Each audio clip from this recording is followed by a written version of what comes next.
Je suis très très loin. Imaginez où est-ce que je suis. Je suis au fin fond du désert américain. On est aux États-Unis de Donald Trump. Normal, Trump m'a donné walou. Imaginez où est-ce que je suis exactement. Je suis dans une ville aux États-Unis qui s'appelle Indio. Et cette ville s'appelle Indio. Et il y a un des quartiers de cette ville. Il s'appelle Biskra Street. Cette la ville, au sud, à l'extrême sud de la Californie. La différence énorme, c'est que cette ville, elle a une particularité. Énormément de quartiers de cette ville ont des noms de l'Algérie. Vous avez par exemple Biskra Street, vous avez encore un nom, on va vous montrer notre rue qui s'appelle Degletnor Street, il y a même Algeria Street, c'est la ville la plus algérienne de la Californie. Cette ville s'est inspirée exactement de la ville de Biskra et du désert algérien pour dédier, pour appeler ces rues et pour baptiser ces rues. C'est une particularité très rare. Ils ne connaissent peut-être pas les Algériens. Les Algériens, l'Algérie elle est très présente dans cette région. Elle est énormément présente. La preuve que plusieurs rues de cette ville portent le nom de l'Algérie. Maintenant, on est donc à la rue de Degletnor Street. وعلاش هذه لا فيل فيها بيسكرا ستريت ديغلتنور ستريت et d'autres noms qui s'apparaissent comme Arabica Street ولا qui évoquent plus ou moins l'Algérie.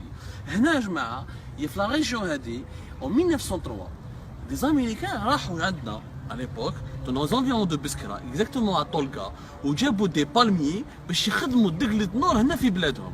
وراحوا جابوها en 1903 et à partir de 1920 dans une autre région elle est à 30 km d'ici, c'est à Coachella, ils ont planté les palmiers de dattes, ils ont commencé à faire la culture des dattes où la région a été au fur des années la première région de production de dattes grâce à la Degletnor algérienne. Grâce à la Degletnor algérienne, la région a été même un festival, le festival des dattes. Les dattes algériennes en quelque sorte façonner la région. هذه المنطقة كاع اندارت grâce à la culture des dates اللي بدات من بلادنا. هادو سي دي امريكان علاش راحوا لقاو روحهم في الجيري؟ باسكو à cette époque-là au début du 20e, fin du 19e, بلادنا كانت un pays très touristique. Notamment les anglo-saxons qui venaient du bzaf en Algérie, les anglais, les hollandais, les allemands, surtout les anglais, les américains qui venaient souvent visiter le nord et le sud de l'Algérie. Comme vous savez, Biskra, Tolga, c'est des régions historiquement très connues en Occident. Grâce au tableau de l'art des orientalistes, qui Étienne Dini, etc. Et grâce à Guy Maupassant et des grands écrivains français qui ont rendu célèbre cette région-là.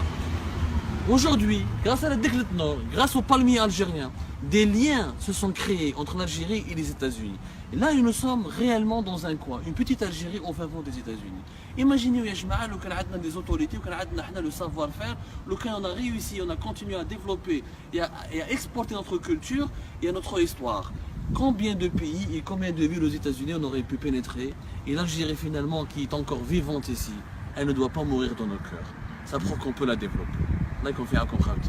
Il y a un coucou des États-Unis de Donald Trump à l'Algérie de Bouteflika.